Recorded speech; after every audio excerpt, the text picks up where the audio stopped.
Right here in Nanjing, we're doing the master plan of the Xianwu Lake and Purple Mountain area. It's a 40 square kilometre master plan, and it's a really interesting project because it covers the historic capital of China, and the government's expecting 15 million tourists a year coming into this area to look at all of the heritage features that it's got.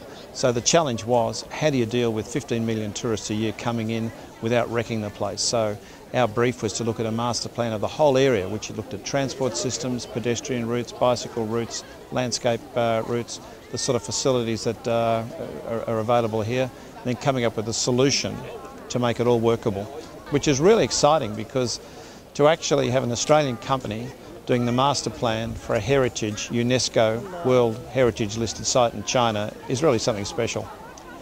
We had already won a project in Nanjing, and that was a competitive bid with architectural and planning companies from around the world, and this was for a 20 square kilometre master plan for an industrial estate, and it was really high tech and it was designed on sustainable principles.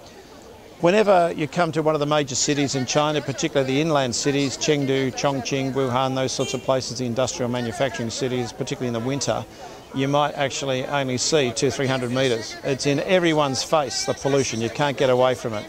Even in Beijing, it gets really bad. You know, people get tickly throats and so on. So no one in China can actually deny the fact that they've got a problem with pollution. So sustainability is on everyone's mind. And whenever we have a commission, particularly from the government, we have to actually show them that we're going to actually plan this to the latest in international LEED standards. The first thing, of course, is they're looking for design skills, and often in China they believe that international design skills, whether they're from Australia, United States, England or whatever, are more superior than to China, but they're rapidly developing the expertise themselves.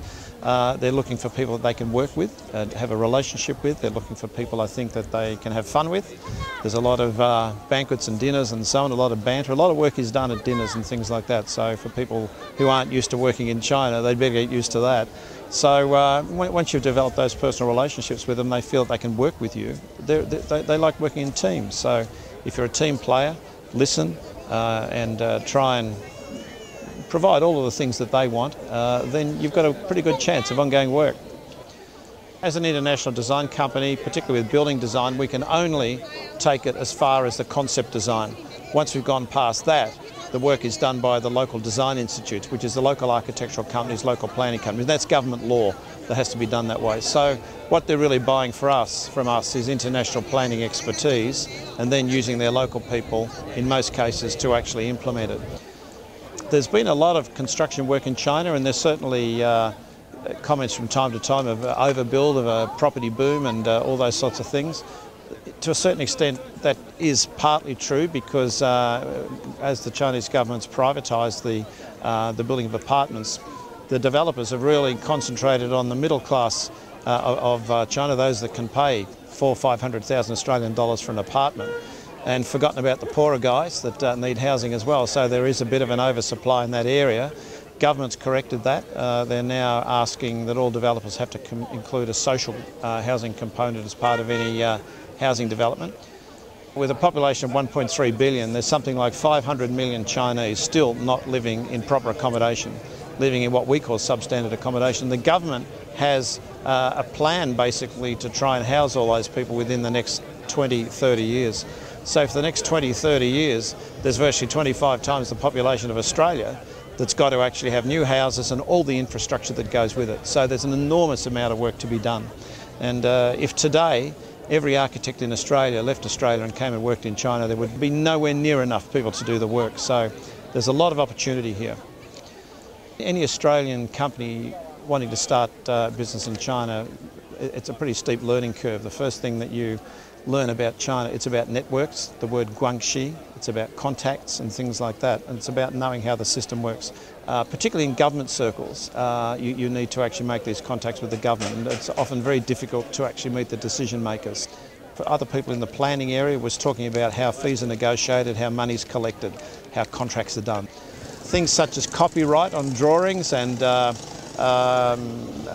patenting of systems and products, that's a totally different system here. It's first in, best dressed. Anyone can go and register any worldwide name like McDonald's. If you're first in China to register it, you own it.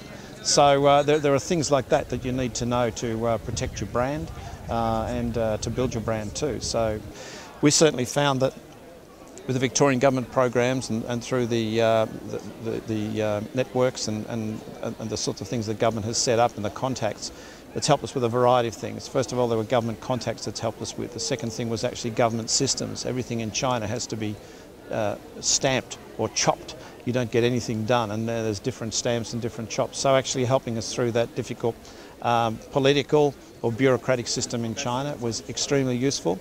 And I think being able to talk to other business people that were doing work in China and just learning from them how they got on and just networking with them too has actually helped us get other projects. We've got 7 major projects in China at the moment.